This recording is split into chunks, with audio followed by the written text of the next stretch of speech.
इस संसार में मनुष्य जो कुछ भी प्राप्त करता है अपने कर्मों के हिसाब से ही प्राप्त करता है, इसलिए कर्मों की गति अति गुह्य कही गई है। इस संसार के अंदर 4 प्रकार के कर्म दर्शाए गए हैं। सबसे पहला है श्रेष्ठ कर्म, दूसरा है अकर्म, तीसरा है पुण्य कर्म और चौथा है विकर्म। सबसे पहला है श्रेष्ठ कर्म। श्रेष्ठ कर्म यानी बीज बोना। जैसे किसान बीज बोता है और उस बीज की परवरिश करता है, और जैसे जैसे वो बीज पौधे में परिवर्तित होता है तब भी उसका वो ध्यान रखता है, उसकी परवरिश करता है, और धीरे धीरे जब वो पेड़ बन जाता है और उस पर जो फल निकलते हैं फिर उस फल को खाता है। बीज बोना भी कर्म है और फल खाना भी कर्म है, लेकिन दोनों में अंतर है, क्योंकि बीज बोने का कर्म श्रेष्ठ कर्म है। कैसे? क्योंकि एक बीज से 100 फल की प्राप्ति होती है, लेकिन फल तोड़ के खाना ये है अकर्म, जिस कर्म का दूसरा फल नहीं मिलता।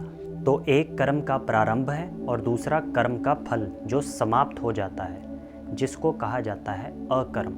तीसरा है पुण्य कर्म। मनुष्य जैसे दान पुण्य करते हैं तो उससे उन्हें कुछ पुण्य मिलता है। चौथा है विकर्म, जो विकारों के वशीभूत किया गया कर्म, जो पाप कर्म या बुरे कर्म के खाते में जाता है। लेकिन कर्म सिद्धांत को अगर देखा जाए तो कर्म सिद्धांत 3 वाक्यों के अंदर स्पष्ट किया गया है। जो करेगा सो पाएगा, जैसा करेगा वैसा पाएगा, जितना करेगा उतना पाएगा।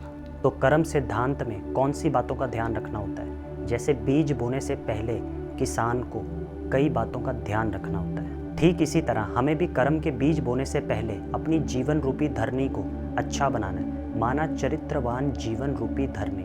दूसरा, उसमें अच्छे विचारों का बीज बोना है, क्योंकि वैसा ही फल प्राप्त करेंगे। खाद कौन सी डालनी है? संयम और नियम की खाद। संयम से, नियमों से जीवन जीना है। फिर उसे धूप भी देनी है। कौन सी धूप देनी है?